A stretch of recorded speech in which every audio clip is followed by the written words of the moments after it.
Go for it. It's 9 o'clock on March 27th. We will call the Wright County Board of Commissioners meeting to order. Please stand for the Pledge of Allegiance. I pledge allegiance to the flag of the United States of America and to the republic for which it stands, one nation under God, indivisible, with liberty and justice for all. Good morning, everyone. Good morning, Mark. Nice to have people on there. Are you saying Bob and Brian aren't people? No, they're part of the people. Oh, okay. County board minutes from March 20th. Mr. Chair, I'll make a motion to approve the robust 14-page minutes from the last meeting of March 20th. I'll second that. There was something on page 13, I believe, that I think spelled it correctly, but it was the wrong word.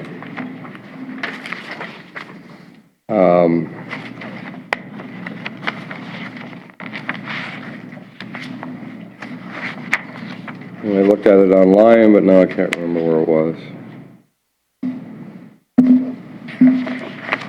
Is there another bunch of minutes that are really long? There's just the one-page ones from the committee of the whole, but that would be about it. Yeah. No, I can't find it. I could have swore it was page 13 now. Anyway, just review those.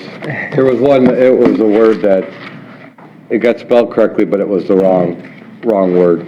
Mr. Chair, I am surprised the grammar police did not catch that one. I guess I didn't read it as well as Mark did. Anyway.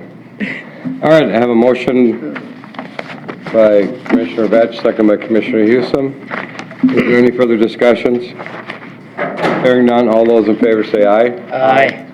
Opposed, same sign. Motion carries unanimous. The agenda. Does anybody have anything to add? Yes, Mr. Chair, I believe there's one item from the Auditor Treasurer's Office regarding a budget revision acknowledgement form, which I know you're provided copies of. I believe you were. Maybe Matt could speak to that a little bit more. Yeah, talking about the grant. Yeah, Eric Hiring, our ag inspector, applied for a grant with Soil and Water and got approved. I wasn't aware before this, but he came to me asking for a W-9. It's for $15,600, and a lot of it would be spraying some of the railways that haven't been sprayed for a long time. So it would be actually hiring outside contractors with the money, and then a portion of it is obviously for like travel expenses. Okay, item L under consent agenda. Okay with everybody? I would agree to that. Okay. Anything else? Not, With that, Mr. Chair, I'll make a motion to approve the agenda with the one addition. I'll second that. motion by Commissioner Potter, second by Commissioner Vetch. Any further discussions? Hearing none, all those in favor say aye. Aye. Opposed, same sign. Motion carries unanimous. Consent agenda. Does anybody have anything they'd like to have removed for further discussion? Hearing none, I'll entertain a motion. I'll make the motion, Mr. Chair. Second. Motion by Commissioner Hewsome, second by Commissioner Potter to approve the consent agenda. Any further discussions? Hearing none, all those in favor say aye. Aye. Opposed, same sign. Motion carries unanimous. Mr. Bob Hevela. Hey, good morning, Board. Hey, the first item on the agenda, again, Matt can get up here and take this over. Jan, who helped draft the minutes, is also here. This is all regarding our County Ditch 10 meeting that we had here in the courthouse. You have the minutes? Mm-hmm.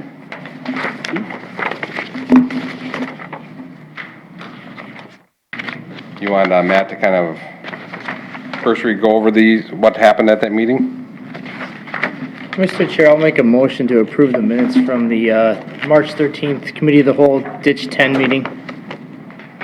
I'll second that.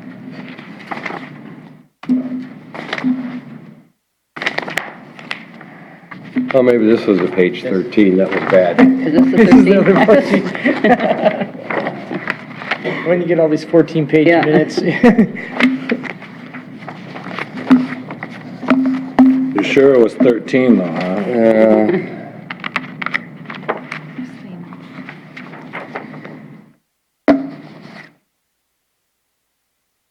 No, I can't find it. Gotta make better notes. I have a motion by Commissioner Vetch. Who was our second? Commissioner Hewsome. Is there any other discussions regarding the minutes and recommendations regarding ditch 10? Mr. Chair? Yes, Commissioner Potter. Thank you, Mr. Chair. I want to say that meeting turned out fantastic. People got information they were looking for. They got to speak. I mean, we should not, going forward, ditch 10 should have a lot calmer waters in that one. And I did like the process where it was intense, but it was needed. You know, and if we can get through ditch 10, then we're probably sitting pretty good on the rest of the ditches coming around. Because this one seems to be very complicated and a lot of different aspects to it. Commissioners, I'd like to add to that. I mean, it was nice that we had the engineer, we had Soil and Water here, we had Matt here. Yes. So yeah, I think it was, all the people who could answer the questions were here, and people were asking questions, so I thought it was really good. Thank you, Mr. Chair. I found the corrections, very first paragraph, very last line. Fluctuations in the peat flows. I think that should be peak flows. Page 13. I was thinking that, PEE and PEA or Well, what? there could be a lot of I thought peat it was soil peat. going down through the. I thought it was the peat, but maybe you're right. Should be peak Who knows, flows. maybe it is Pete. I don't think our peat, we don't want the peat flowing into the lake. Yeah, that's true.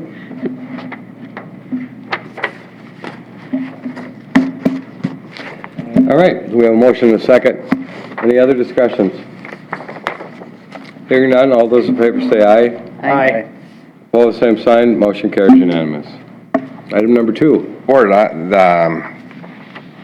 we had a demonstration here at the courthouse. Commissioner Delide and Commissioner Potter were available, and we had a side-by-side comparison of the current existing AutoMark technology, the assisted voting technology, the machine that actually will mark a ballot on behalf of a voter's intent. Then yesterday, Commissioner Potter and I were down at the Capitol meeting with legislators, and this resolution that's before you is consistent with the AMC and consistent with MACO, and all it is it's giving us a choice of choosing our equipment. So this resolution is in support of a law change that would allow for different ballot sizes to be used in the precinct, so. Mr. Chair, I'll make a motion to adopt the resolution to support. Second. Motion by Commissioner Potter, second by Commissioner Burrell. You have questions? Just a clarification, to adopt different ballot sizes, you said? Or what did you say? I don't know if it's right in here, but the law change, it's in the law that the same size ballot would have to be used throughout a precinct. In the rules. Yeah, it's in the rules. So we need that change. But this is just in support of allowing the choice in our Right. technology. Regarding that piece of equipment, it was very, very impressive, especially comparing it to the old system. Yeah, It was, I need a demonstration. it was definitely a lot more convenient for people to utilize that one. And the House has already passed Yes. an omnibus bill. It's going to the floor of the House, and it's likely to be passed by the House in support of this. Okay. So we're just trying to get the Senate to mirror it. Mr. Chair. Go ahead, Commissioner Thank you, Potter. Mr. Chair. Yeah, the problem or the question happens to be in the Senate, and the chair of the Senate Election Committee is refusing to allow a hearing on this. It's a little problematic. If you don't get a hearing, it doesn't go there, but there's other election issues coming up, so that might be able to go, like say, if you don't go to the front door, you try the side door. But it's an AMC prerogative. From what I've understood from yesterday, they're lobbyists that the 30 states have allowed this already to have multi-size ballots here. And one of the questions was the integrity, you know who voted for what. With the current AutoMark, if you have a recount, you'd be able to tell which one came off the AutoMark and which one didn't. This one would also, the speed in which it was like when I did that, it was a 7.5 minutes to do the auto mark. It was 1:41 to do with the ES&S machine. I think that the technology had, 8 languages programmed in it, up to 32 you could put in there. It was a lot user-friendly. It made it so if you undervoted or overvoted, it prompted you before you could continue. If you marked the ballot and there was more people to scroll down the list, it'll remind you that there's more people. Are you sure you're not doing this? And then it has that last feature when it comes on a thermal paper that lasts for 5 years, because 22 months is the time you're supposed to keep it. And if you print the ballot out and you look at it, it only shows the people you voted for, and it's got a barcode corresponding with them up top, so your precinct barcode, and then the barcode of everybody you voted for. And if you look at it and say, okay, that's not right, then that's a spoiled ballot, you can go get another one. I mean, it's kind of, there's voter intent is real clear on this. There will be no, I didn't mean to vote for that person or something later. I just think the technology is, the 15-year-old technology versus the new one, and the fact that the price tag comes in cheaper. And if we have some more precincts being created in the future, I just as soon go with the newer equipment. We did make a point to try to get this through Senator Kiffmeyer, but she was pretty adamant about the size of this, and nothing real compelling that this is just bad. It's just she's just used to a certain way, and she's saying, well, I can't change the law just for one vendor. Why don't they make the ballots bigger? And legitimate question, but then the other side of the coin is, by restricting the companies we can go with, aren't you keeping us from being able to do what we want? And it basically is we want the freedom of choosing the equipment that's right for us. And other counties are in the same boat, and a couple of them have already reacted to different equipment, and it kind of hoping for legislative change. And like I say, the point is 30 states have already allowed this to happen, so it's not like we're the first ones who are the guinea pigs out there. I gave Senator Kiffmeyer a copy of this resolution that we're voting on today, so she knows what's coming. And I know she's had to see this by quite a few other counties already, because this is, even though it was drafted by former Commissioner Swatsky, it is paralleling what came out of AMC on this. And I want to thank, Bob down there. He made an impression with Senator Westrom and a few other people down there. So but it was, like I say, it was just trying to get an answer, and it just took a while to get to you're not having a hearing on this. Mr. Chair, is there a reason why these vendors are not making a standard size, and why there's varying sizes? That comes to question, and we need a resolution for this? Well, I don't know why they're not coming up with a different technology. I know the AutoMark really wasn't, it was sold by ES&S. The Express Vote is a machine that they made. Okay. So I think, and they're using in 30 other states. I think that's why they're hesitant to change what they already have. Right. Again, if the law doesn't get passed, there's 81 counties who are using the ES&S equipment. There may be an impetus to change their technology. And basically, another clarification, this is just for the auto mark that's a different size. Right. And that's very few, relatively speaking, it's a very small percentage of the Utilization. ballots cast. Well, I would think with the new technology, which is half the price, as Commissioner Potter suggested, it's actually half the price of the auto mark. But the system is so nice and so fast. Right. That I think it would get used a lot more, except not just for those that need help marking their ballots, because it would be a lot more quicker, Yeah. more convenient for a lot of people. The only thing I'll add to that is it does cost money for this equipment. So how many how many ballot marking stations we have now, if we had one for every one of those stations, this would be used quite a bit.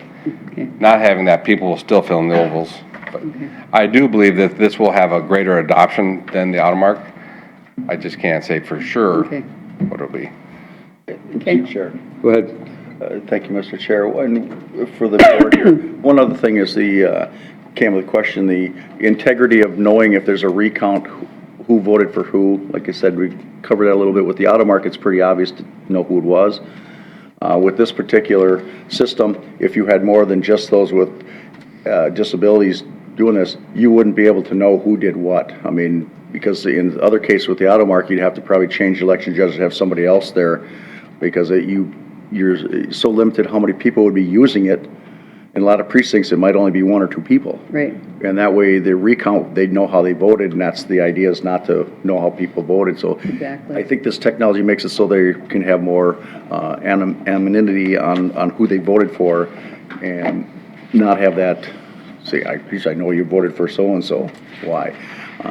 So it's just, I'm looking for the options to the county, you know, and I know that you gotta change the law to allow it, and then the rules have to follow and all that, and that's how it goes.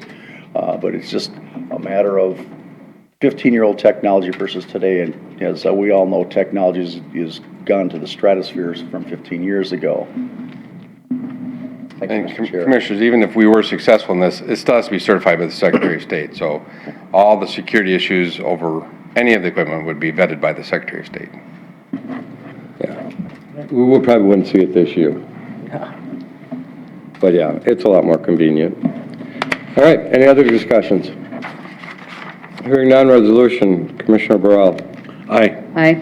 Aye. Aye. Aye. Resolution carries unanimous. Board, the third item on my agenda was kind of like hybrid of whether it should be consent or regular agenda, but there are new owners of Albion Ridges, and they have a liquor license. So what we're doing is we're transferring the balance of that liquor license to the new owners, in which they'll have to apply for the new license yet this year. So I'm asking you to approve the transfer of the liquor license from Albion Ridges to NOSLO Inc., also doing business as Albion Ridges. Mr. Chair, I'll make that motion. I'll second that. I read the article in the paper about the transfer, so. Do they have to go through different background checks or something to get a liquor license? They had to go through the same process as the original people did. Okay. And it's been signed off by everybody, but now they have to make out an application for the next fiscal year, so. Yeah, okay. So they've gone through all the procedures that are required. Okay. Motion by Commissioner Houston, motion by Commissioner Burrell, second by Commissioner Houston. Any other discussions? Hearing none, all those in favor say aye. Aye. Opposed, same sign. Motion carries unanimous. Now we have some very special people from a very special group. And Mr. Chair? Go ahead, Commissioner These are Potter. people that have to deal with me on a regular basis, so know where to send flowers to, right? Good morning. I'm Karen Punsack, Executive Director for Great River Regional Library. You guys can stand over here. I'm going to have to flip the little thing here. I have with me Marla Sherber, who is the Library Services Coordinator in St. Michael, and Sarah Seeley, who's the Library Services Coordinator in Monticello. And we're here to talk to you a little bit about how your library system is serving Wright County residents. I started at Great River 19 years ago. And when I started, computers didn't have a mouse. Cell phones were next to non-existent. And we had just launched our website. So a lot has changed in that amount of time, but Great River has changed with those times and continue to deliver high-quality library services across the 6-county area. On the slide, you can see how our borrower numbers break out by county. Wright County is one of our largest partners in the 6-county area, and heavily a library-centric community across the entire county. As you can see, about 33,000 people in the county have an active library card. That means they've used the card at least once in the last 3 years to check out materials. So that doesn't count the people coming in just to use the wireless. It may not count the people using the computer if they come in to just use it once with a guest pass, or meeting rooms, programs. There's a lot of activities that happen at the library that actually do not require a card. We have 9 libraries in the Wright County system, and they're very heavily used. It doesn't count the people like me where I just tell my wife to pick something up. Exactly. It's not unusual to have multiple users of the library card. We were A lot thinking more about easier. measuring that. She's got somehow more this time year. than I do. So this is the statistics across the entire area, but in your packet, you also have the breakout by library. And you can see that regional trends don't necessarily match what's happening at the local level. And a lot of things can impact that. For example, a big library card registration project with the school, or a big road construction project like happened in Buffalo the last couple of years. So while it shows activity by branch, just know that's a snapshot in time. And certainly talk about some of the things that are going on in your libraries. Another example of that is our checkout circulation statistics have been pretty flat, except they went down about 1,000. We estimate that to be due to the death of one person in Monticello who regularly checked out 100 items a month. That's how our numbers changed. I don't know if that's really you can attribute to that or not, but it seems small things can have a big impact. The thing I noticed about this slide here is this is a picture of Monticello, but it's when it's empty. There's nobody there. That isn't what it looks like during open hours. There are people using the tables down, and we call it the solarium, using the Wi-Fi. The lazy boys have people relaxing, socializing. The libraries are more than books and information. It's also about the people. And while we need statistics to have some kind of measurement, the stories are also very important. So seeing the people in using the libraries, coming in just to print something, print their Federal Express label, or businesses coming in to use the color printers, which are fairly new to the library, has made a big impact. And one of the things I really wanted to talk about was how we're doing outreach into the community. Marla shared that some of the things that they're doing in St. Michael, she did a lot of focus with adults who were 55 plus. They're blessed to have a senior center right there in the community center, along with the library. And she's done a lot of work with them, including participating in the Senior Expo, some book bingo events, and actually moving an adult book club back into the library instead of at the senior center. She's also planning to work with the ECF teachers, hosting 2 additional story times, doing a Read Across America Day that's in conjunction with the Friends of the Library, and she's planning a homeschooling resource class this fall. At Monticello, we also have been working a lot with the new Eastview Elementary, ECF classes, the WCCA, Wright County Community Action, Head Starts, the Migrant Valley Head Start. We've been doing a lot of interactive things with them and programs. And one of the nice things, they've been bringing some of their classes into the library using our space, which is a win-win, because their people find out about the library, and then our library people find out about their organizations and how they can help their families. At Monticello, we've also participated in a number of community events trying to get the word out, the walk and roll, the Riverfest parade. And one of the things I'm really most proud of right now is we applied for a grant with Revisiting the Founding Era. It's a national grant through the Humanities. National Endowment of Humanities. yeah, the NEHA. We will be doing a series of presentations working with, we found a high school history teacher who's going to cooperate with us and do a program, a St. Thomas principal, and the city administrator is a bit of a history buff. He's going to help do a program. And then we're also working with the Humanities Council of Minnesota, and we're also continuing beyond the requirements of the grant to be having discussions, finding similarities with things that happened 250 years ago and what's in our communities today. So libraries, to summarize, is books, is information, is service. It's also the people and the stories you get to tell. Commissioner Vetch, No, the gentleman that's on the Bertram Lakes, is Tom? or which, Well, he does the Friends of Bertram Lake. He's a historian. yep. That's a person you may want to talk with. Not Marlin. You're not What's talking his about last Marlin? name? Tom? Are you talking about Marlin? No. No, there's a gentleman that's on the, if you go on the Friends of Bertram Lakes website, there's history in there about it, and the gentleman's name is written there, but he's got a lot of history that, he's been I believe he used to be on the Board of Education for Monticello. Oh, you think, are you, There's also. You're talking Jim Lindberg then? Jim? Jim Lindberg, yeah.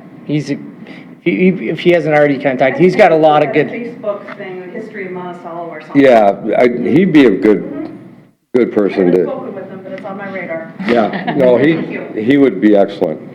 He's got a lot of history. I'm sorry to interrupt. Oh, thanks for the tip, because we're always looking for the next lead. And Sarah did talk about how we're more than just books, but books are still our core business, and physical books are still our core business. Right now, digital material circulation only comprises 6% of our total library activity. So just know that we continue to invest in both types of activity, but right now we continue to deliver what people ask for the most.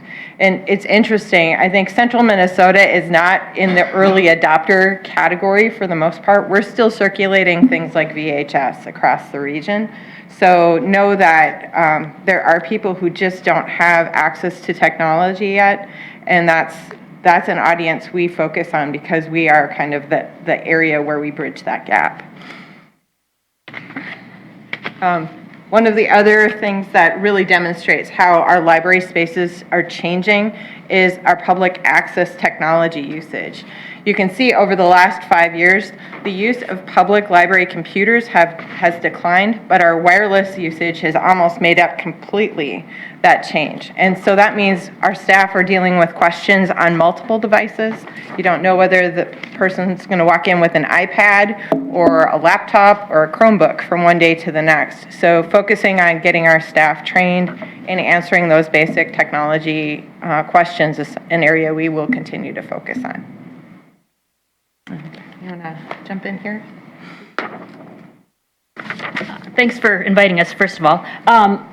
Summer reading program is something that the libraries have been doing for many, many years. It is intended to bridge the gap between a third grader and jumping into fourth grade and not losing what they've learned, and to retain what they've learned over the summer months. So the library is that fixture in the community that serves as that focal point for the kids to come in, sign up for the summer reading program. Everything is free. It's usually enhanced by various friends groups in each of the libraries. Our library in St. Michael has about 1,000 participants from age birth to age 18. So we do a birth to 3 babies and toddlers program. We have the children registry, which is from 3 to 12, and then we have the teen program, which is from 12 to 18. And we get all those kids, they can come in, sign up, they either get a packet of their the children, the regular kids, and then they can sign up incentives all summer long to get them to read. We have, each library has its own independence to conduct the program as they see fit that would benefit their community.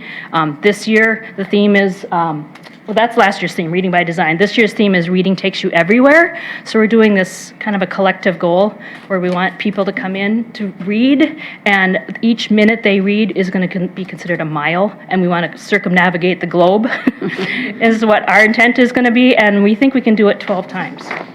So if we do it 12 times for each minute read, the goal is to then reward the kids with a movie at the St. Michael Cinema. And so we have partnered with them.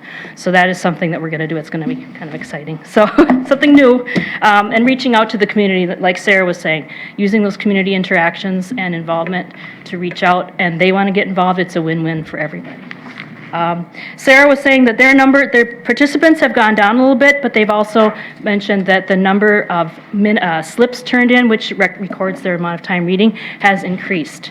So the readers are out there, and we, like I said, we have had our numbers increase and our slips turned in also increase. But so we know we're making an impact to those kids in our community.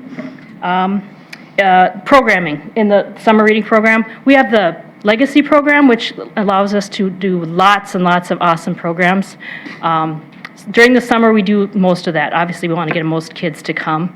Typically, we have about 30 kids that come for each program. We have a maximum amount of space in our rooms that we can accommodate for, but some of the big ones we do maybe out on the lawn. We have a K-9 unit that comes and does an awesome program here from Wright County. That gets usually about 60 to 70 kids to come. It's really great. Let's see here. We also, prior to the summer reading program, I know Sarah and I both go out into the schools and recruit and tell people about the fact that we have the summer reading program going. We end up seeing a lot of kids turn around the very next day and say, I saw you at my school. And they're excited to come in and sign up. And we say, well, you got to wait till June. But we're really excited. I know that makes a big impact there. So, all right. Thank you very much.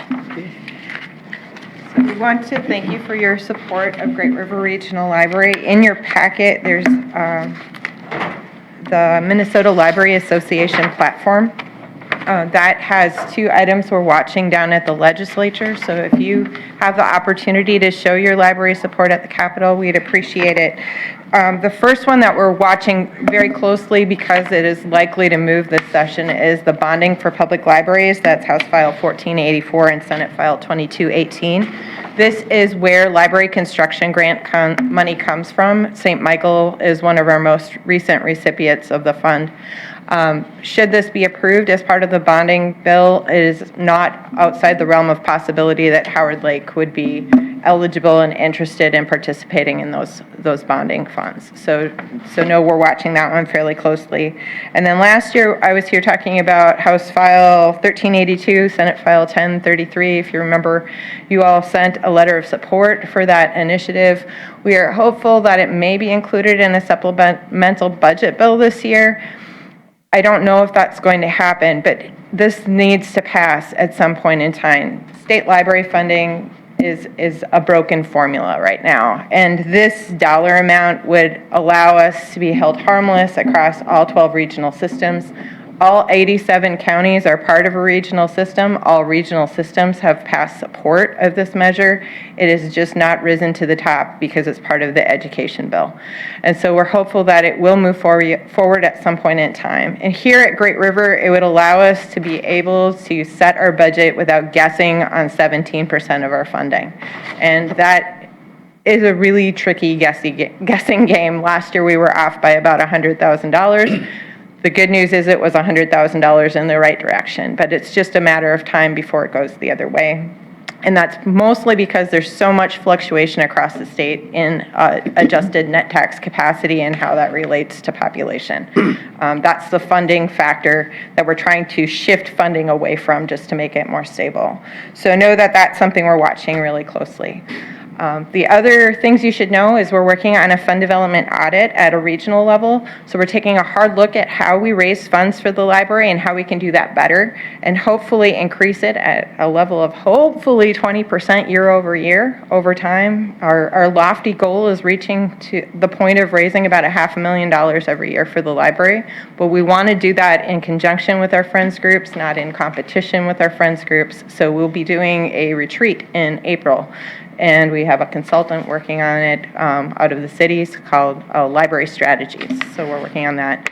And then here locally, we have had turnover at the Howard Lake Library. We had a retirement recently. So we're looking at an interim situation right now where we have shared management between Cokato and Howard Lake. We've done this successfully in a number of other libraries over the years. Annandale Kimball is probably the one most local here, but Staples, Eagle Bend, and Little Falls, Swanville have been successful partnerships for us in the past.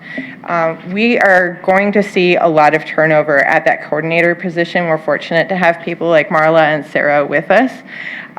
They are the strength and the face of the local library. And when I started in administration in 2009, our newest coordinator had been with us 5 years. And in the last year, we've hired 6. And so we're seeing a huge shift in the amount of retirements, and often these are part-time positions. So regionally, we see the value in these positions and are hoping to combine some of the smaller ones to make them benefit eligible so that the staff are available 5 days a week instead of 3 or 4. And so we're seeing how that works at Howard Lake and Cokato. If you get questions about that, we're happy to talk about it. Right now, it's just in an interim phase. If it doesn't work, we can still take it apart. But we have seen a lot of success in other areas, so we will continue to look at that. And we'd be happy to answer any questions you might have, but we want to thank you again for being strong library supporters here in Wright County. Commissioner Houston? I just have a couple of comments. I know the libraries are widely used. When you go in, there's people all over. I think it would be nice almost to get if you could do a count, have a volunteer just sit and count the people that come in, because that's not recorded, you know, if they're not checking out books or whatever. And so I think that might be just for a point of curiosity as much as anything. So I don't know if anyone has a volunteer that would be willing to, or, you know, come in for an hour and count and get a set of volunteers going. And it'd be sort of just a, you know, point in time, as you said, because but I think it would give you kind of a good average, perhaps over, you know, the different times of the year is busier than others. And the other thing is that particularly younger people, I think the trend has been to go back to physical books.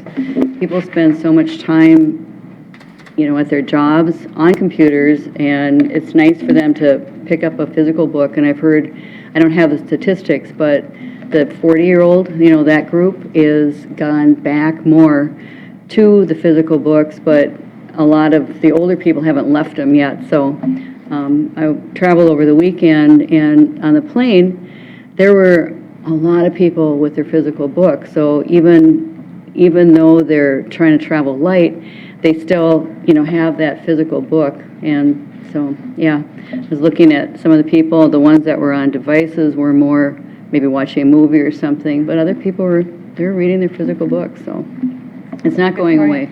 No, definitely not. If I may, in the packet you have on slide 3, there is an extrapolated count of library visits in Wright County. We had 367,000 people through the door last year. Must have missed That's that. based on a 1-week count. We're Okay. required to do that for our state reporting. It'd be great if we could do it more often, because I don't know if doing it once a week, one time a year is accurate enough, but it gives us an idea. Yeah. In terms of stats about reading, I think it was Pew Research came out a couple of weeks ago and said 74% of Americans had read a book in the last year, and 63% of them had read a physical book. And another little known fact from Pew is the largest segment of library users are actually millennials. So, you know, it's not what people assume when they hear the library. There's a lot more going on. I thought I heard Commissioner Houston volunteer to work at the Buffalo one. Well, she's already doing some programs for us, I think. Yeah. In my spare time. All those in favor of Commissioner?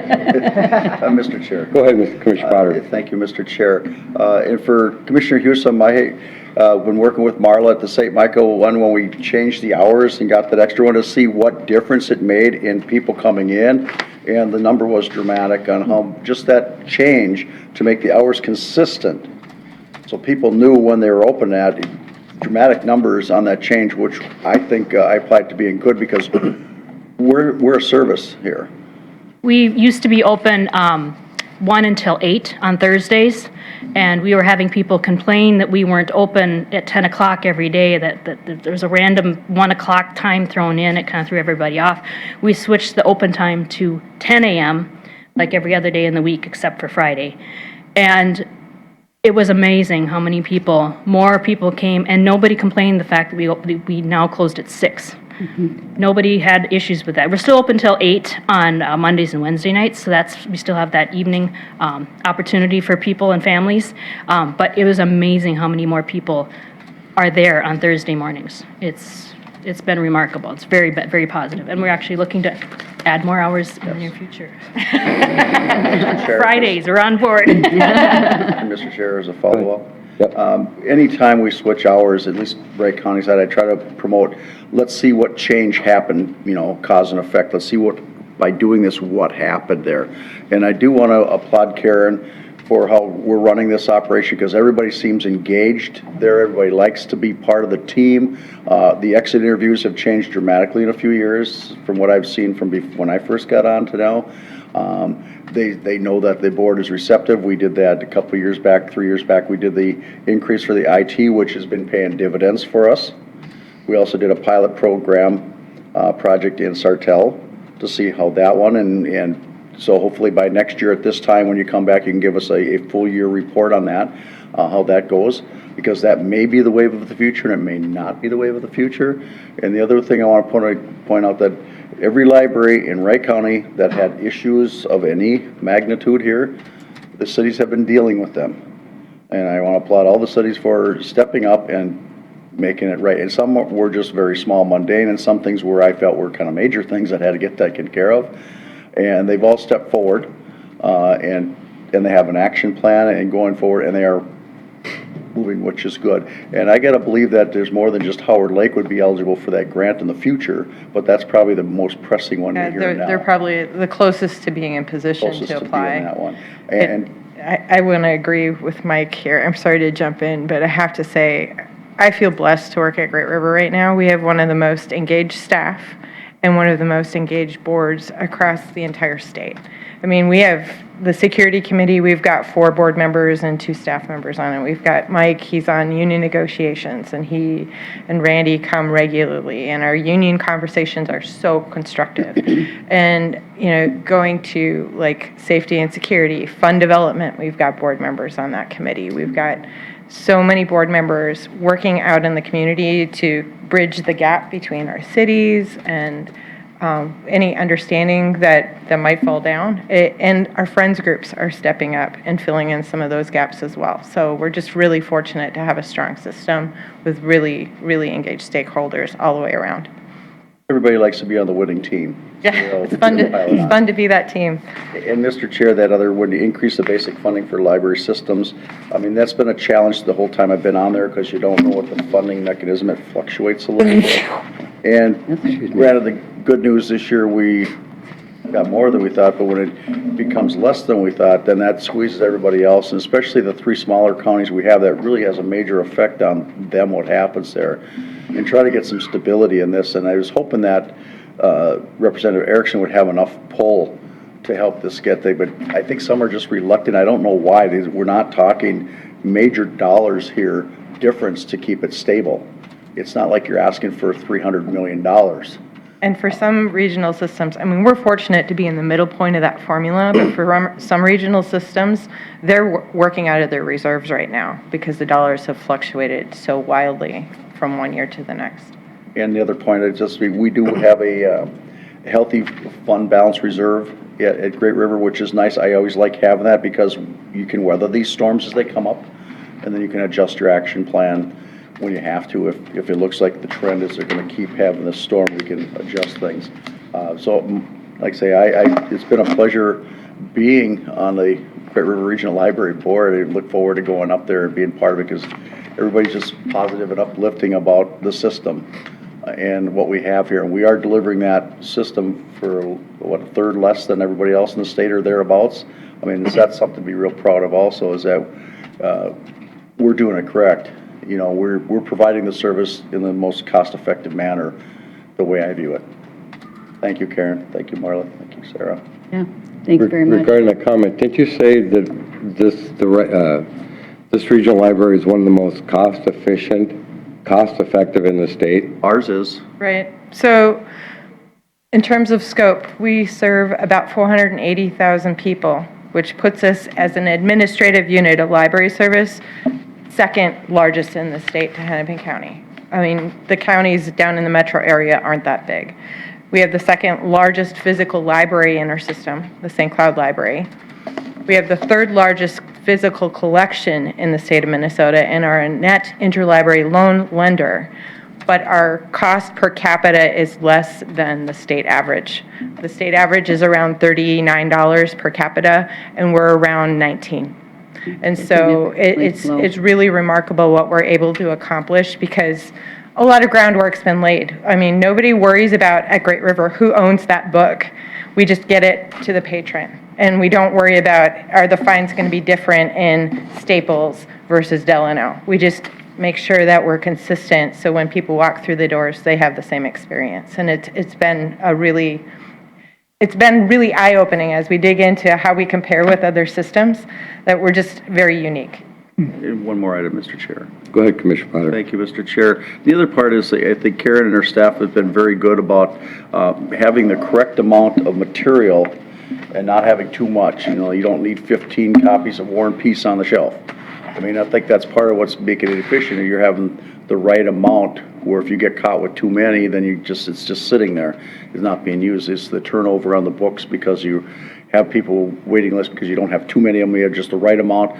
And I'm not sure who developed or how that system came about it, but it seems to be real relevant because a couple other systems had books that they went a little bit overboard on too many of them. They're sitting there, and I'd rather have a more variety of books for people to pick from instead of just, I got 15 books and they're all this kind.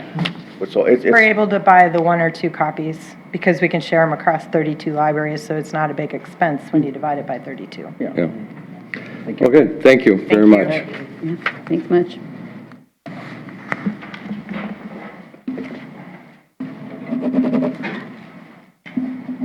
Okay, we're running a few minutes late. Alan Wilczek, our future award-winning facility service director. Morning, Mr. Chair and Board. I'm here to present the kind of the next step in our maintenance team process that we've been discussing for about a year now. It's a recommendation to award the janitorial services contract.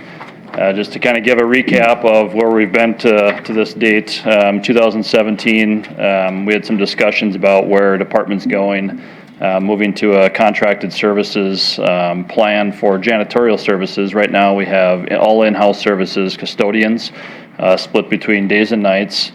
In that transition into 2018, in the past year, basically, we've added the highway building of about 100,000 square feet, 5 outlying highway shops we've taken into our services, more services at the Historical Society, the recycling center. We've had a bunch of things happen there we've been working on. We're adding about 150,000 square foot Justice Center, and I think you guys are aware of some of the others that have been in discussion that may be on the horizon in the near future. To that effect, we've reduced, or our staff is reduced by 5 employees since I've come in 2016, just due to retirements essentially and some other conditions outside of employment here, but had 5 people leave. Our staff is down, so we're operating about as efficiently as you possibly could right now. We're kind of maxed out, to say the least. So our team is working really hard. But we had this plan in 2017 discussion that as people leave, it probably wouldn't make sense to backfill them, but rather go to a contracted services for janitorial and move the evening folks to days and focus mainly on maintenance. The first step, and just to comment on that a little bit further, there would be no position loss with this. All of our staff in the evenings would transition to days, work a normal day shift schedule. There's no layoffs, no cutting of employees, anything like that. So we went through a process of RFP with this that was posted February 1st until 22nd. Tours were then held between February 9th and 21st with 7 companies that participated. We had a big focus on the security, compliance, pre-employment background checks, a lot of discussions with the attorney's office, the courts, the judges, the sheriff's office, the jail. Basically every department has expressed some concern with that. However, this is not new to counties or cities or government in general. Just as a couple examples, close by Anoka, Hennepin, Scott, Carver, Benton, a ton of cities, they're all doing this already. So we worked through a lot of those questions in those interviews, or I'm sorry, in the tours. We then conducted interviews with 6 companies. One of the participating companies in the tour dropped out. Were not interested in the service after they kind of saw the scope and the detail and the level of expectations that we had for the service and pre-employment requirements, et cetera, just with the labor market. So we conducted interviews with 6 firms. Dave Masita, Lee, and myself did those interviews. And just kind of a note on the RFP, in working with the attorney's office and Brian, we went about this RFP not on a low bid package, but instead on a best value package based on a point system. So we had references at 15 points, cost at 35 points, the interview portion at 30 points, and previous experience in sensitive environments as 20 points. So going through those steps that we've worked since we posted the RFP, did the tours, the interviews, their presentations, the cost proposal, we scored them out, and worked through the system that way.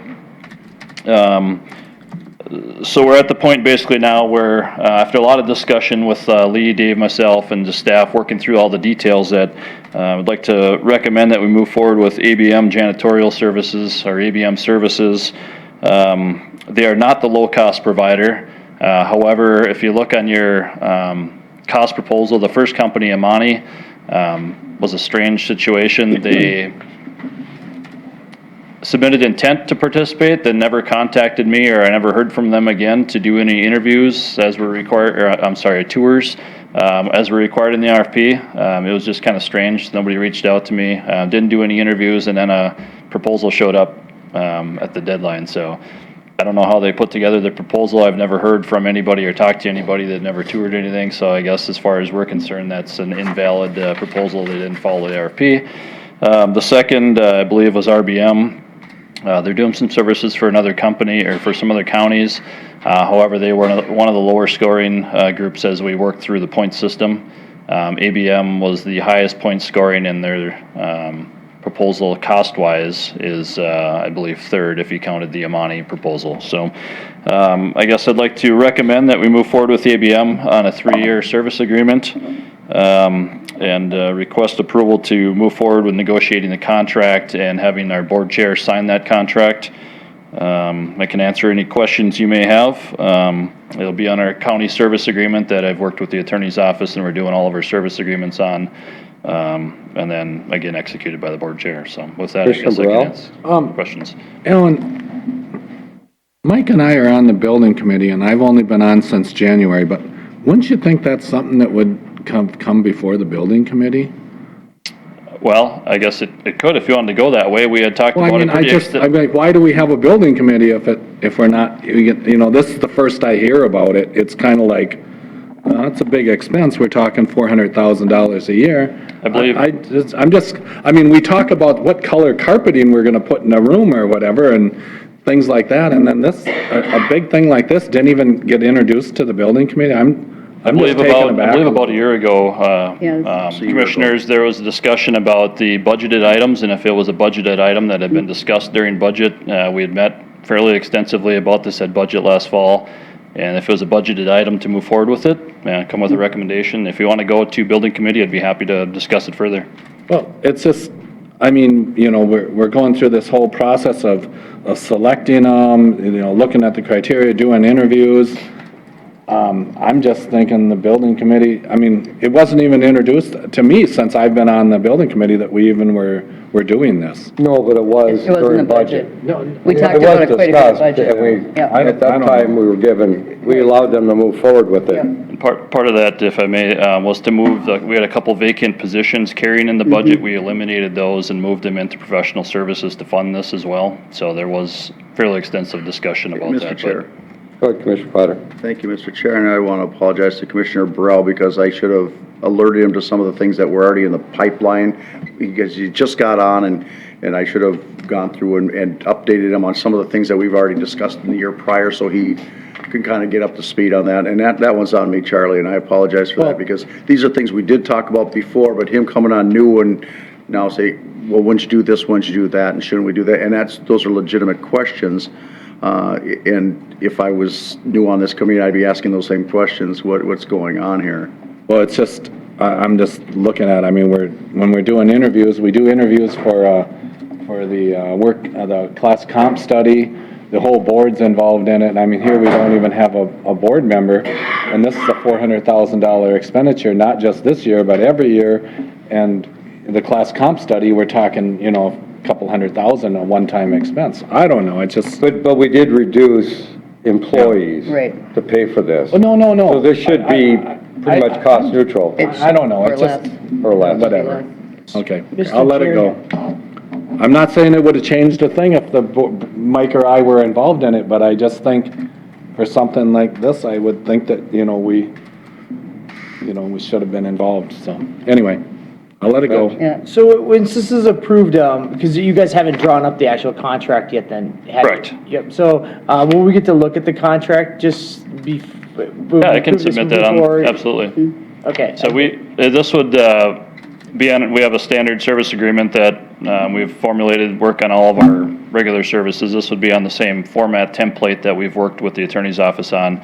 Really, it would be negotiating the terms of the pre-employment screening, getting that inserted, which the attorney's office has also provided some information on that to insert. So I'll work with them and get that put together, work with Tim, make sure all the insurance and all that information, risk-related is there, and be happy to present that in to another board item if you'd wish. I just curious, because I'd like to be able to just look through, just kind of seeing what we put in there for. Sure. Scope of work Expectations. and, yep, Yep. perfect.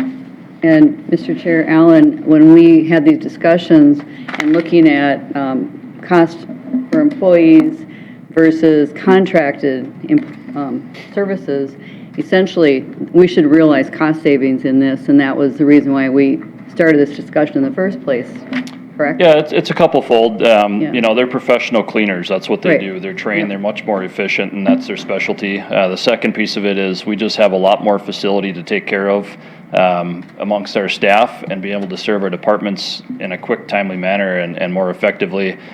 Since bringing on our HVAC specialist, Rob Klimick, he's been great and responsive, doing a lot of work that's reduced our service, from other companies.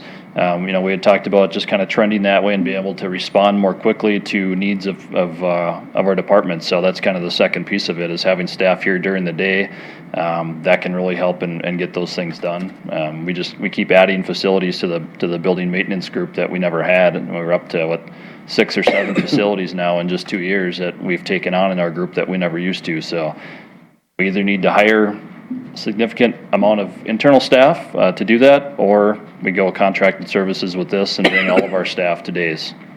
So there's kind of a couple ways to look at it, and we think that the recommendation most effectively is to bring in people that are specialists in cleaning and have our people do the maintenance and light duty stuff.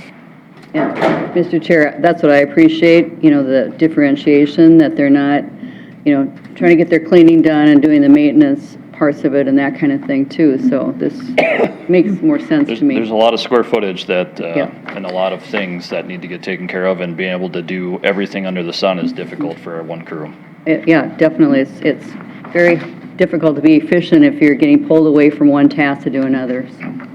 Mr. Chair, I'll make a motion to approve award a contract and develop a contract with ABM Services for building custodial work here at the variety of county buildings.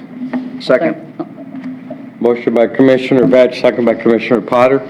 With the stipulation that if you could, even if it's at a board meeting or just an email, so we can kind of look through that contract, just I'd like to be able to see. Would that make sense to have that go to the building committee first, before it comes to the board? The contract? That's kind of what I'm getting at, I guess. I mean, otherwise, why have a building committee? It's, I'm just blown away by this, actually am, so. Motion maker? Yeah, that's fine if you want to take it to the building committee. I just want to be able to see a copy at some point. I'm not too worried about it, but I just want to be able to curious to read through it, so. Yeah, Seconder? that's I fine with me. don't have a problem with Commissioner Burrow on it. I don't think it's going to be anything contentious by any stretch. Okay. So we have a motion by Commissioner Batch, with a second by Commissioner Potter, I believe. Yes. Is there any further discussion? Hearing none, all those in favor say aye. Aye. Opposed, same sign. Motion carries unanimous. Thanks, Alan. Thank you, Board. Thank you, Thanks, Alan. Oh, Alan, quick question.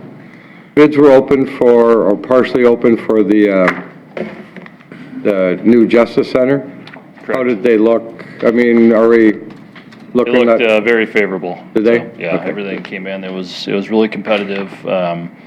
I understand we kind of hit a sweet spot with regards to some projects bid earlier, and some contractors were awarded those, and the folks that didn't, get those. We're really aggressive on this one, trying to fill up their book of work, so we hit a really nice spot there.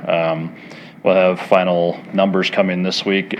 Tabulated, I have a initial tabulation, but they're still kind of working through some of that, and then I think it's next week, the 3rd, that we award. So you'll have some information later this week, but it came in really good. Good, glad to hear Yeah. it. Thank you. Looking forward to hearing the rest of it. Yeah, we're waiting. Mr. Virgil Hawkins. Well, Highway good morning, Engineer. Chairman Delotten and Board of Commissioners. I have 2 items this morning for your consideration. The first one is to approve Transportation Committee meeting of the whole minutes from the meeting held on March 14th. I'll just briefly go through the topics discussed at the meeting. The first one was Briarwood Avenue traffic study for Bertram Regional Park. And we did receive 3 quotes from qualified consultants. After discussion and staff recommendation was made to award the bid to WSB and proceed with the traffic study, and that was also the consensus of the committee. The next item we talked about was updating our marked crosswalk policy for Wright County. We hadn't updated it in about 20 years, so there were some minor changes or updates needed to be done. We talked through that, and it was a consensus to proceed with the updates. The next item was highway maintenance planning items, including outlying shops, long-term gravel source, future staffing. Long-term gravel source, we talked about the need to, financially for the county to try and find a location for long-term gravel that we don't currently have, and we're having to buy it temporarily now. And as we talked through that, it was decided to proceed with researching potential areas and getting some information and bring that back at budget time for consideration. As far as outlying shops, we talked through our short-term, mid-term plan, and with the idea of getting a new shop in the Annandale area to phase out a couple of the other outlying shops. And after discussion, it was a consensus to get a little more information and hard numbers on potential properties in the Annandale area and calculate estimated cost of buying the land, and then bring that also to actually the CIP meeting that we'll be having in the next month or so. The next item was to update our 5-year plan. We had a 5-year plan hearing a couple years ago, and it's a living plan, though, that we update from time to time when there's new funding sources or changes in projects. And so we brought that with some potential changes because we have a new funding source of the local option sales tax. We talked through that, and it was a consensus to have the 5-year plan updated to show the current list of projects in the next 3 to 4 years. The next item was the local option sales tax discussion. This was an informational item. Had Bob Hebela report based on the small sample size of revenue so far. It's tracking that we'll probably get between $5 and $6 million for the year, which is what we actually planned on, about 5, so we're in good shape. It's looking like revenue-wise for that. Also talked about if there's anything to change with the current list of projects on the local option sales tax list, that another public hearing would need to be held to make any changes to that current list. Aside from that, there was a few miscellaneous traffic questions brought by the city of Monticello that our staff will respond to. That's a quick summary. If you have any questions or...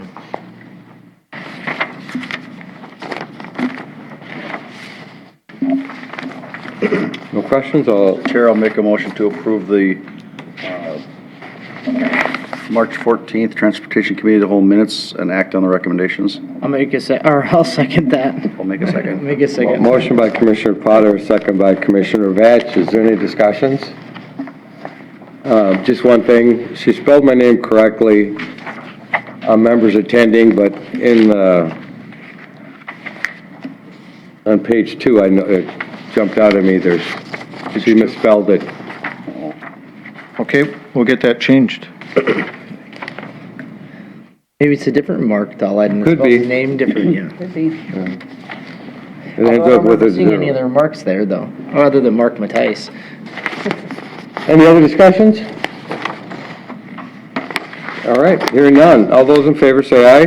Aye. Opposed, same sign. Motion carries unanimous. Thank you.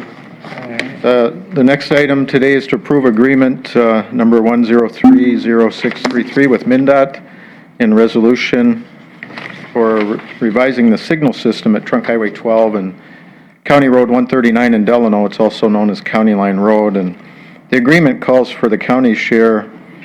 They're replacing a signal cabinet and controller for the signal, and they're showing our share is $15,282, but we'll actually bill Hennepin County for half that amount because that's a county line road, and we have an agreement with Hennepin to share those costs. So, but I'd like to see if we can get this agreement approved. Mr. Chair, I'll make a motion to approve the agreement with MnDOT. I'll second that. Motion by Commissioner Potter, second by Commissioner Burrell. This is a resolution. Is there any discussions? Hearing none. Commissioner Burrell? Aye. Aye. Aye. Aye. Aye. Resolution carries unanimous. Thank you. Quick question. Yes. Regarding County Road 18, cost to join powers in the cities, we're asking for 95% of the money up front when the contract is signed? Is that what we normally do? That's typically what we do. Is it? Just somebody had asked me, and I said I didn't know. And when we're in agreements with other agencies, we do the same. We're invoiced once the bids are opened and awarded. Okay. Thank you.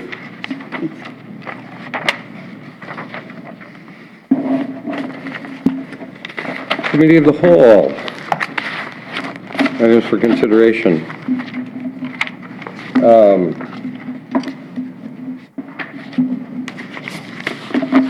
Coordinator Kelly, if you would take regarding the ERP. Very well. Thank you, Mr. Chair. As you mentioned, a committee of the whole was held on March 20th, 2018. The list of attendees was there. In addition to the 5 commissioners and myself that were there, there was quite a group for the discussion. First topic was Enterprise Resource Planning, or ERP. Discussion, pretty summary minutes. Discussions were regarding the advantages, disadvantages of moving forward with an ERP system. Current state has many inefficiencies that ERP could correct. Project costs have been estimated at approximately $80,000 to hire a consultant to assist us in developing a request for proposals. With the actual project itself, anywhere from $1.5 to $4 million for the system. Talked about the funding, discussed concerns on funding, structured the project costs over several years, and knowing this will replace other systems, thereby reducing those costs. There's a lot of benefits on streamlining processes and mitigating current risks that occur at the county. We discussed what other counties are using ERP systems. The 5 research, they are all structured differently. Some were not as successful as others were in their implementations. It suggested that we reach out to other counties and see why they like their ERP system, why they don't, what went well or what went wrong with their implementations. So the recommendation was to move the project forward with the next steps, which was to retain Infotech to create an RFP so that the county can have estimated costs for an ERP system prior to the 2019 budget sessions.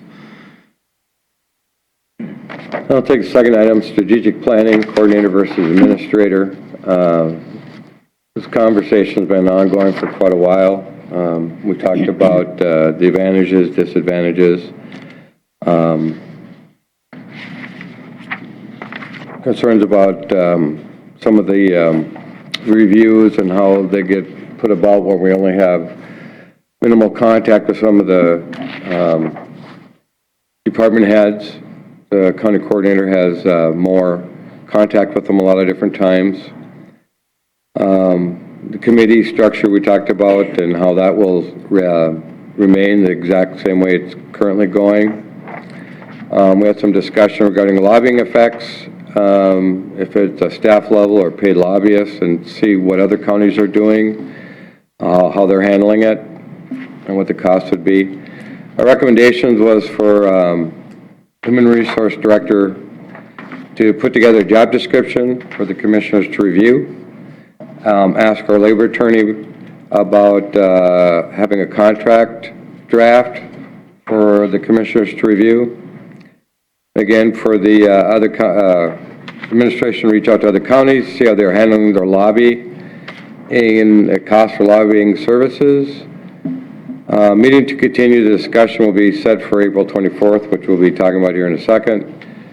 And then the other was when we are updating the strategic plan document to identify dates and progress and accomplishment so that we know what we've changed, what we've updated, what we've approved, what we've succeeded with in our strategic plan, that sort of stuff. Any questions or concerns? Mr. Chair, just a clarification. It was my understanding, and perhaps I misunderstood, but I thought that we would still see what the 360 reviews came back at, even though if we weren't conducting the reviews of the department heads themselves, but we would still see what the evaluations were from. But according to this, we continue to provide input on the performance reviews, but would no longer review the evaluations. And I for some reason, thought that we were still going to see those, but... I thought we were going to do the... Mr. Chair, I think it'd be good for the group to discuss it, because as we were putting the minutes together, Sue and I had questions on what it was, because we had... So it might be wise to discuss, make sure it's accurate for the intent of the board for the minutes, and if there are any other changes. Would it be appropriate, Mr. Chair, to just Yep. remove that sentence and... Have more discussion later on? 24th, when we meet, we can discuss that more. Yeah, I think so, because Or I'd hate to have that as part of the official minutes, and we have some disagreement or some misunderstanding. Correct, and I'd like to get that correct, so. Yep. So we'll just strike that off. And Commissioner Vetch, on the recommendations, item B, I don't think we wanted to draft a contact. I think we wanted to draft a contract.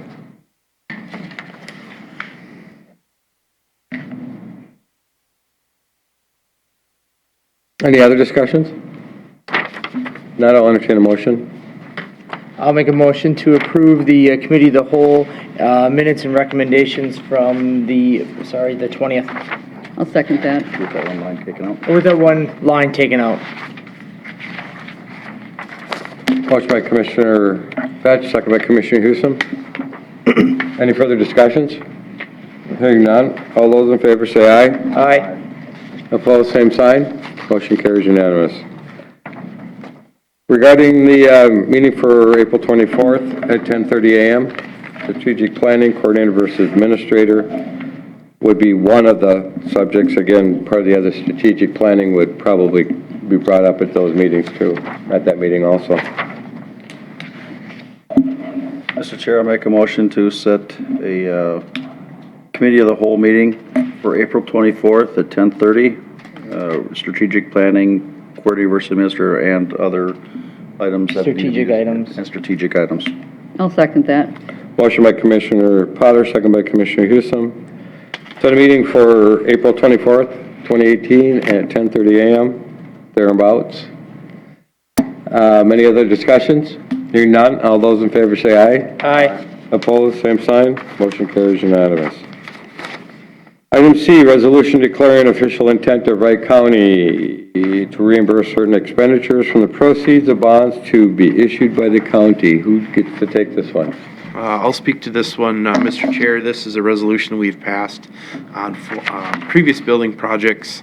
What it allows us to do is we're stating publicly that any expenses we incur prior to us getting our bonding funds, we would then be able to pay with the bonding funds once we receive them.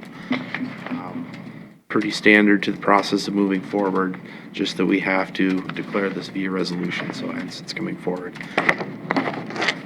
Okay. I'll entertain a motion to approve the resolution. I'll make a motion to approve the resolution declaring official intent of Wright County to reimburse certain expenditures from proceeds of bonds to be issued by the county. Second. Motion by Commissioner Vetch, second by Commissioner Potter. Is there any other discussion regarding the resolution? Hearing none, Commissioner Vetch. Aye. Going this way? He mixed it up. He's mixed it up.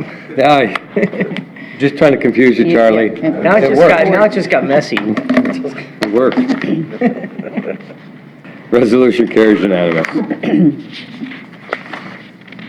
Resolution declaring official intent of Wright County to reimburse, oh, wrong one, buffer law election of jurisdiction for fiscal year 2019.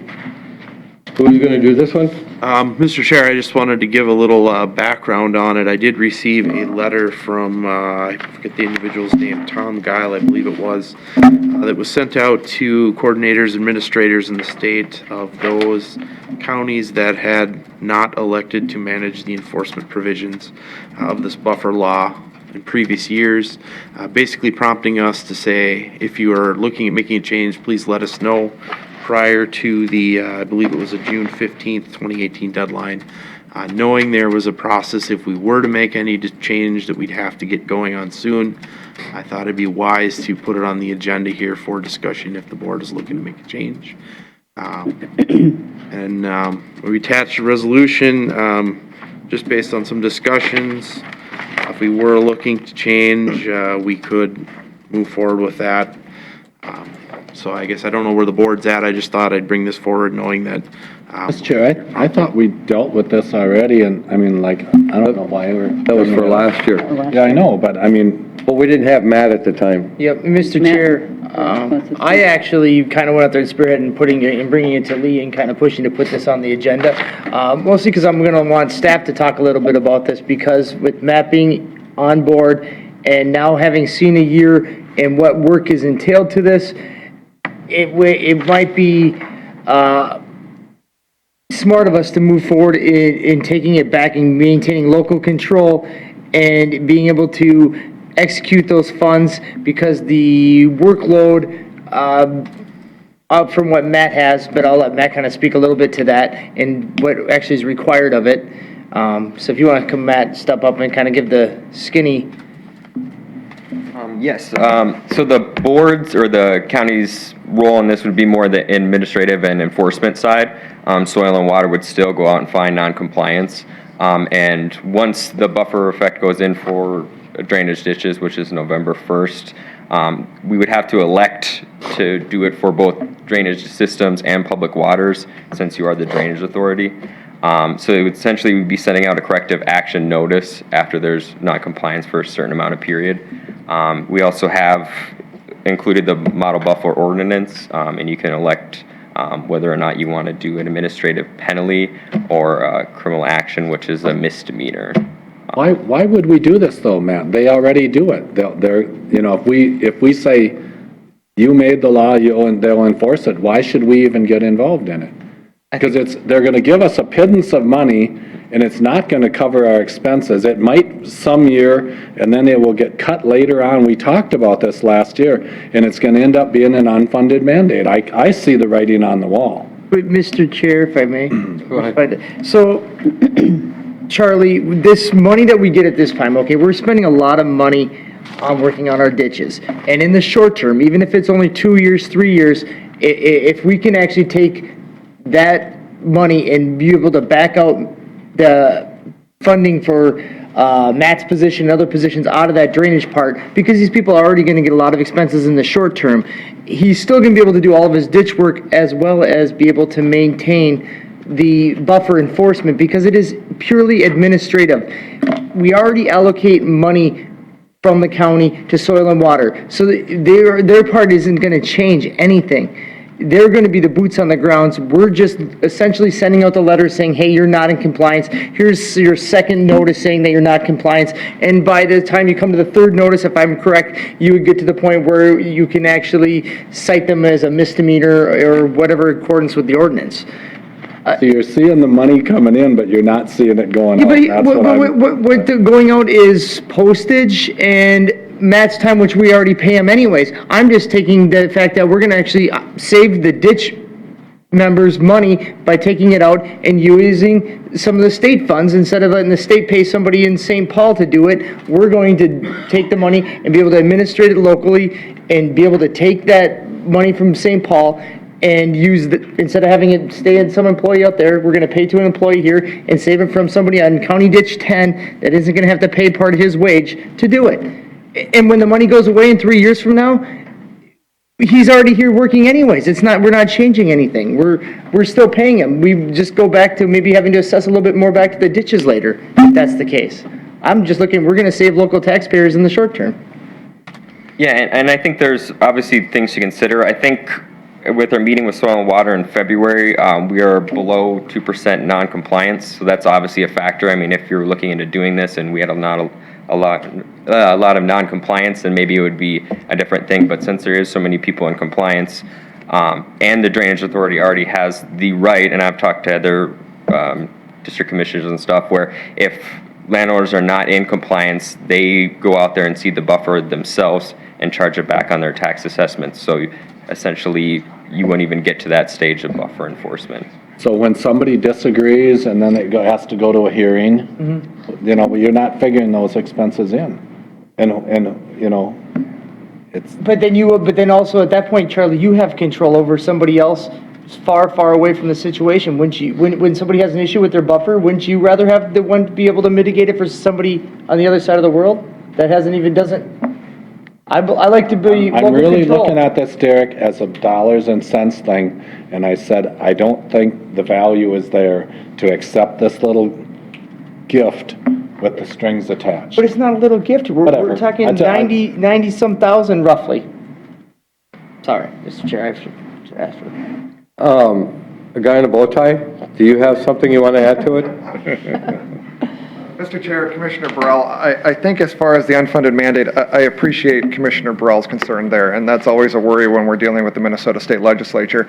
However, the way that this law is written, I think we can always rescind our jurisdiction if you do elect to do it in the event that the legislature in another biennium decides not to fund this mandate. There you go, Charlie.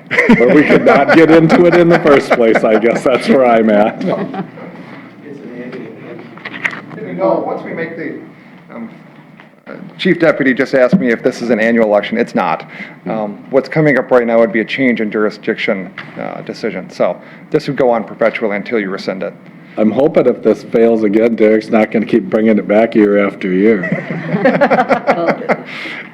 Mr. Chair, in, you know, defense of Derek's position, and I hadn't, you know, actually given this a whole lot of thought before this, but we do have Matt on staff now. We did not have that before. We didn't have really a system in place to go and, you know, check the compliance of these ditches, and we didn't want to kind of, I guess at that point, we just weren't positioned to have our boots on the ground, aside from like Soil and Water being out there, or, so yeah.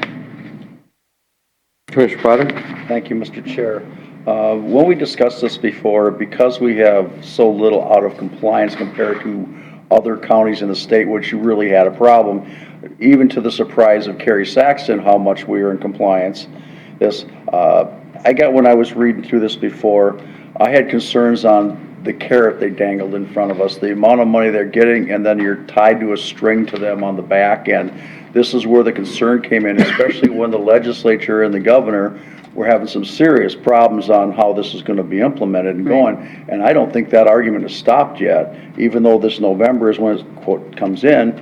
I'm not sure if they've still got that on. I'm still hearing grumblings from some counties going, okay, what did we really get into?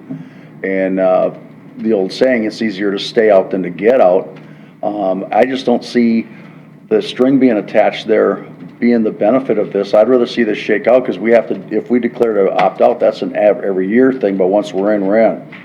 And since it's not in law yet, I would be more in favor of just staying out and let's see how it shakes out a little bit here for this year, because next year at this time, this would come back again reaffirming that we're out of it.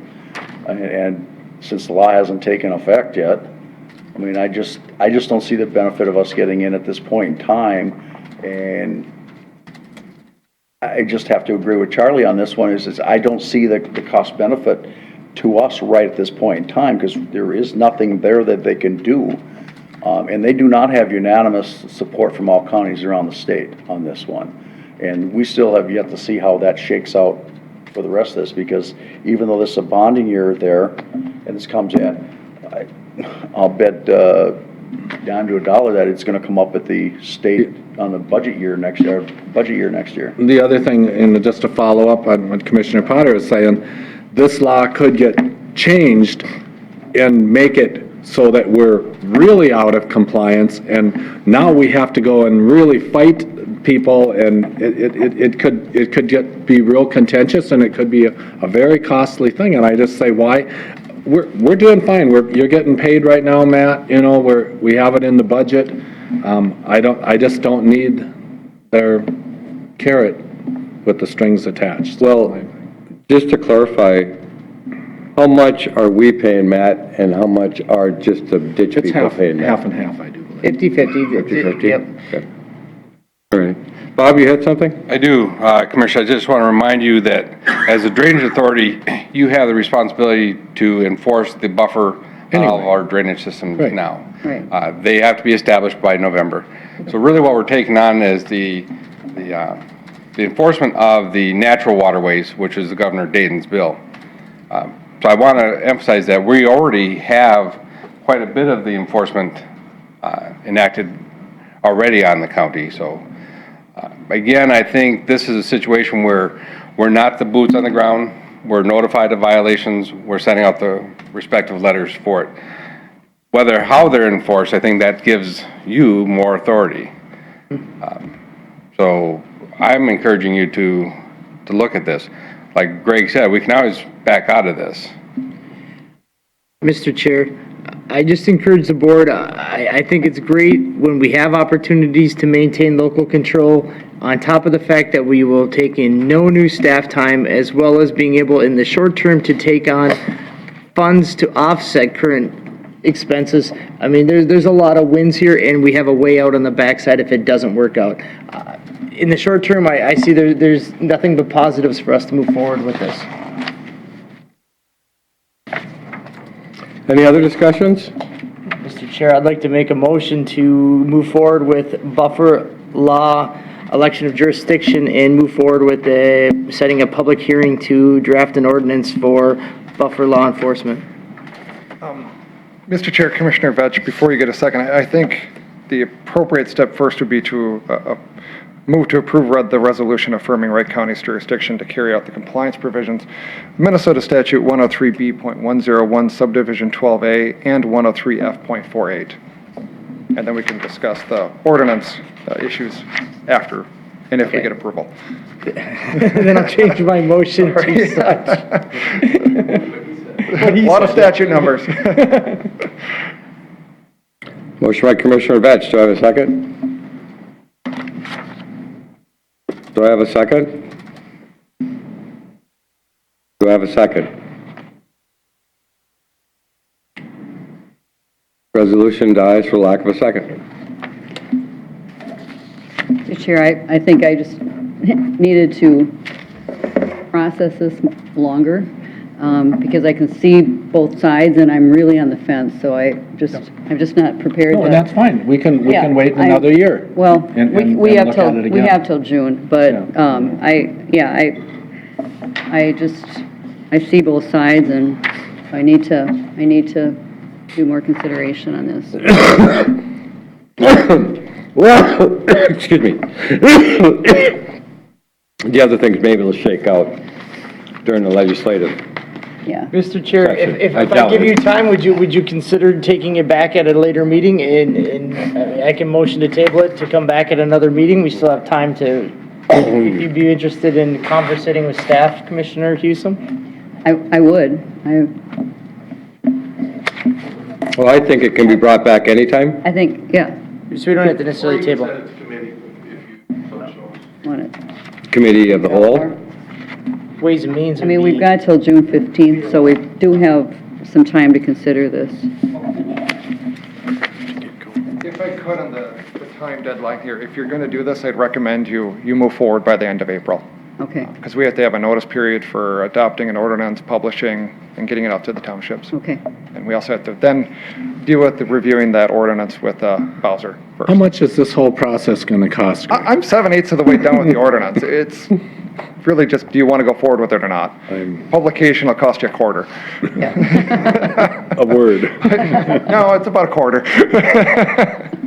Mr. Chair, I guess if there's interest by the Mr. Chair, yourself, and Commissioner Hewsome in going into committee and discussing, I would love to go that route, but if there's no interest by either of you, I don't see, I don't want to.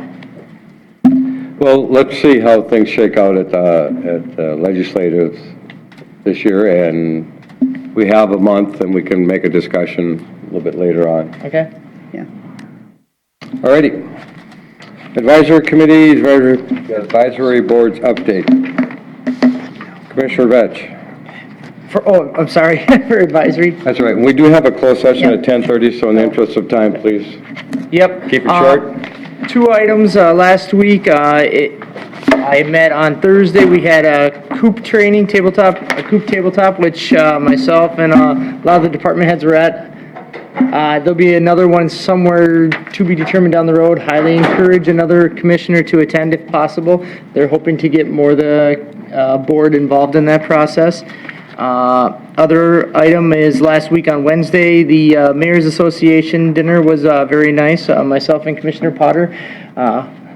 Lots of good discussion and very nice evening. Good presentation by, what was that, the, no, what's that, Federal League? I can't, Justice Department Advocates, I think it was. The Justice League? Yeah. Guys. Yes, the Avengers were there. That's No, about. that's different. The That's Justice different. League is different than the Okay. event. It was created during the civil rights. I'm not a Marvel comic. So, but that's all I have, Mr. Chair, it's just those 2 items. Commissioner Potter? Yeah, thank you, Mr. Chair. Yesterday, I was down at the Capitol with Bob Hebel and the collection equipment. We talked about that a little bit. Last week, also, House Representative, House File 3174 for appropriation of $500,000 for conducts a study of feasibility of expanded reconstruction of the Highway 94 from St. Michael to St. Cloud. Quite a other bills was introduced also to have the MnDOT actually make that 3rd lane between Monticello and Clearwater a permanent driving lane instead of a temporary lane. And that got through to be included in the bill in the floor discussion. Don't know how it's going to go, but MnDOT was against it because, you know, basically they're fiscally constrained. Also, the last week yesterday had Transportation Alliance board meeting, and we've been down looking for support of the sales tax on the auto parts, which last year on the comprehensive transportation package, they had allotted up to $145 million of the almost $300 million that's going to be collected on that. So this year's push, and you know it's not quite in alignment with AMC, is to constitutionally dedicate all that money there. So since they don't seem to have the will to statutorily do it, have it constitutionally so it's there. The difference between what they've already approved and what would go on is less than 0.3% of the budget. So it's not like you're starving children and throwing grandma out of her house or anything like that. It's just a matter of keeping a lockbox on it. So other states have approved this already. It's a way to make sure it's a more funding mechanism. Say it's another $150 million in funding. We have almost $1 billion, including a bunch of projects in Wright County that have yet to be funded, including bridges and that. So we'll have to see how it goes, and they have another hearing tomorrow on that. And that's all I have for this week, Mr. Chair. Commissioner Burrell? In the interest of time, I will pass. Commissioner Houston? Just a couple of things. I was out Albion Township last week, and we had a nice little discussion.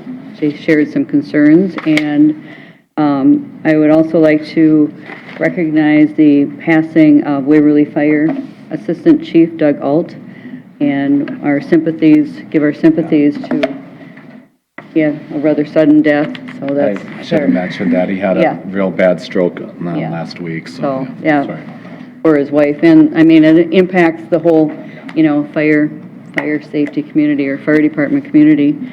And, also, we haven't really talked about this, but I had signed up for the joint ditch meeting in Glencoe on Thursday. Is anyone else going to that? I'm gonna try to go. Okay, When we carpool down. okay. That's it? Okay. I met with the Water Management Task Force meeting. I'm on that board, last week, Thursday. Just a couple of things regarding the AIS. This coming summer, there'll be 7,000 hours at the ramps, and there'll be approximately 7,000 hours at the regional, inspection. And one thing that I found interesting, the winner of the most inspections per hour last year was 4.6 inspections per hour, and that was at BB Lake. Oh, my. So, Busy ramp there. yeah, it was. So I thought that was quite interesting. With the regional inspections, all the concerns about it, but BB Lake has the most. What it tells you about that is that they're limited parking at that ramp for the number of inspections. Where are these people putting their trailers? On the road. So anyway, and I think that's about all I had for now. Any other discussions, questions, concerns? We are adjourned at 10:36.